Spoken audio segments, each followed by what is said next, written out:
Noël vous attend. La matinale de Radio Classique avec David Abiker. Et avec Routel Krief et Nicolas Bétou, nos esprits libres du mercredi. Bonjour, bonjour Nicolas, bonjour David. Merci d'être là. Routel Krief, éditorialiste à LCI. Et Nicolas Bétou, directeur de l'opinion. Mes amis, j'aimerais que nous commencions ce matin par le budget de la sécurité sociale qui a été définitivement adopté hier. Et puis le budget de l'État qui va être discuté en commission mixte paritaire jeudi et samedi.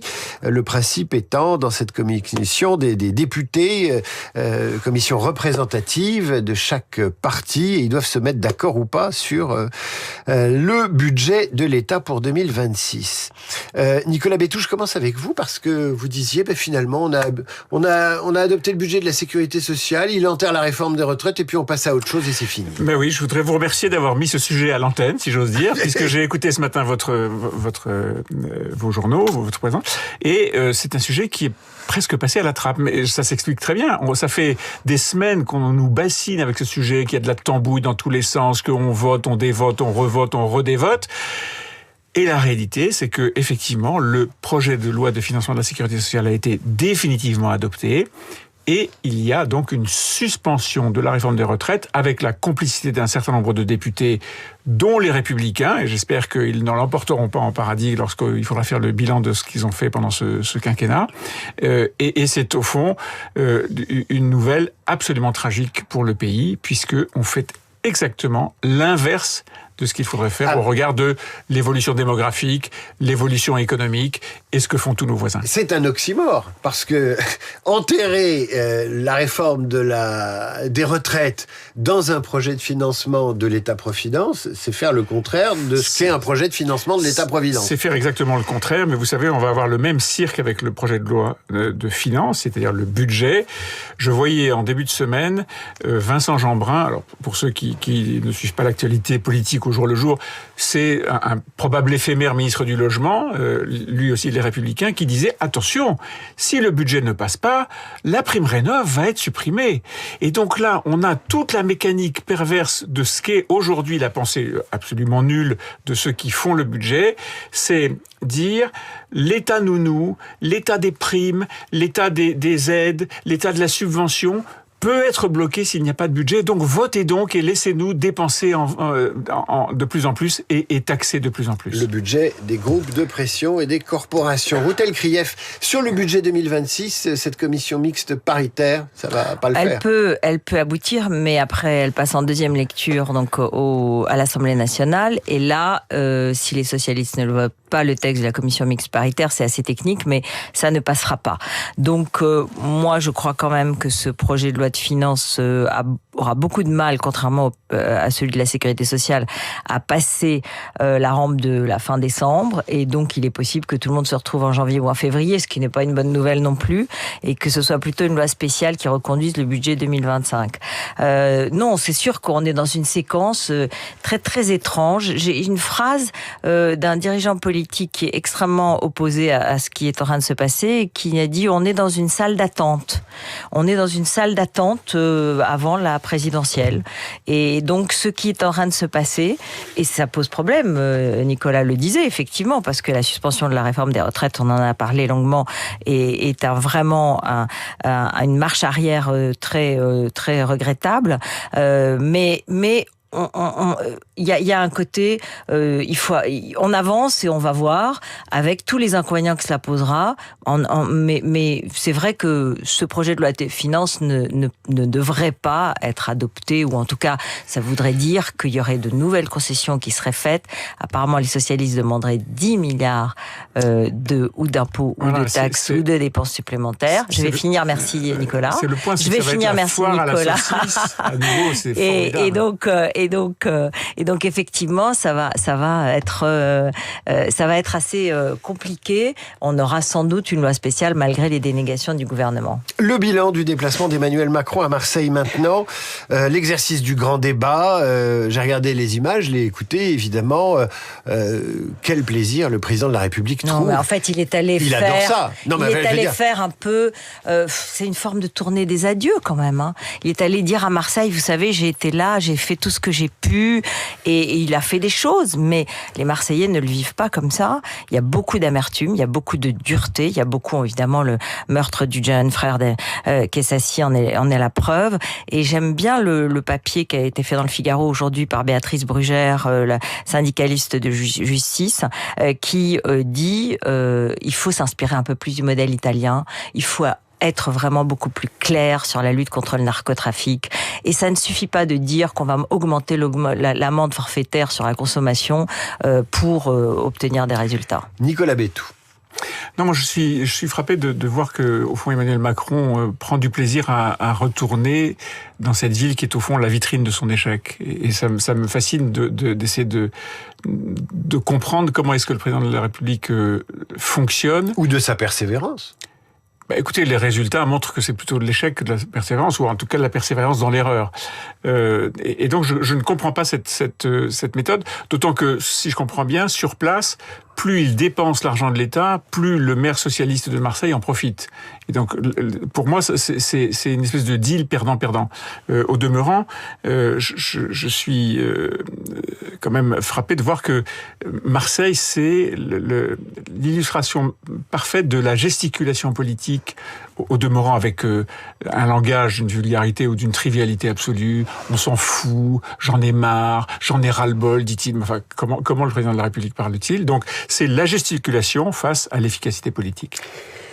On va parler d'une autre ville, un village, même 9000 habitants, c'est Chécy, en Seine-et-Marne. Son maire, Olivier Bourgeot, a démissionné samedi avec tout son conseil municipal pour ne pas avoir à marier un couple, alors que le futur marié s'est vu notifier une OQTF en 2022.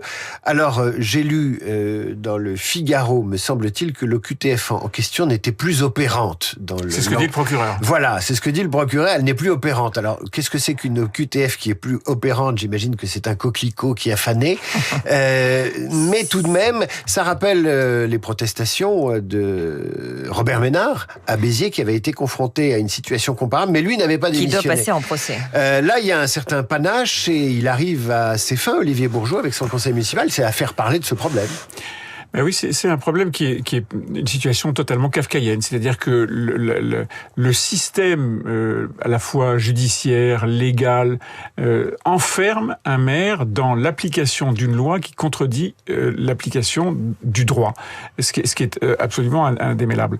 Moi, je suis frappé de voir deux ou trois choses. D'abord, le maire et ses adjoints sont poursuivis, ont été menacés de poursuite pour ne pas appliquer la loi, puisque, en effet, le mariage est un droit absolu.